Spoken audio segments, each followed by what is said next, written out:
എറണാകുളം കാളമുക്കിൽ അംഗപരിമിതയായ കുട്ടി ഉൾപ്പെടെ താമസിക്കുന്ന വീട് ജപ്തി ചെയ്ത സംഭവത്തിൽ ഇടപെട്ട് ഹൈബി ഈഡൻ MP.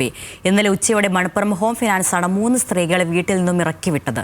ന്യൂസ് മലയാളം വാർത്തയെ തുടർന്ന് രാത്രിയോടെ കുടുംബത്തെ തിരികെ വീട്ടിനുള്ളിൽ പ്രവേശിപ്പിച്ചു.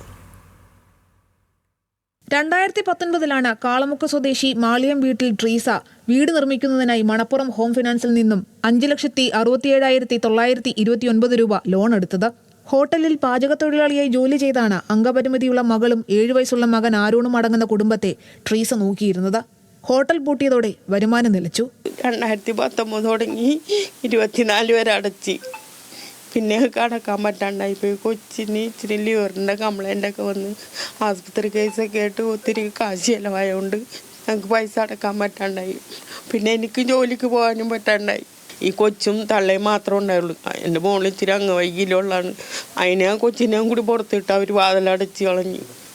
കൊച്ചിൻ്റെ മരുന്ന് പാല് വരെ കാച്ചിയത് എടുക്കാൻ അവർ സമ്മതിച്ചില്ല. അവർ വേഗം ഞങ്ങൾ വന്നപ്പോൾ വാതിലും മുട്ടി കൊച്ചും തള്ളയും പുറത്തിരിക്കണായിരുന്നു. 2024 ആശുപത്രി ചെലവുകൾ കൂടി കടന്നു വന്നതോടെ ലോണിന്റെ അടവും മുടങ്ങി. പലിശയടക്കം തിരിച്ചടയ്ക്കാൻ കഴിയാതെ വന്നു.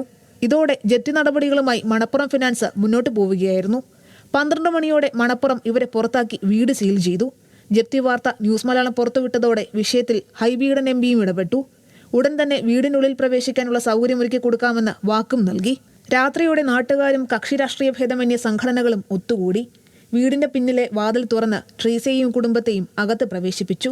തിരിച്ചടയ്ക്കാനുള്ള തുകയിൽ ഇളവ് നൽകാമെന്ന് മണപ്പുറം ഫിനാൻസും സമ്മതിച്ചു. ശേഷിക്കുന്ന തുക സ്വരൂപിക്കാൻ നാട്ടുകാരുടെ നേതൃത്വത്തിൽ കമ്മിറ്റിയും രൂപീകരിച്ചു. ന്യൂസ് മലയാളം, കൊച്ചി.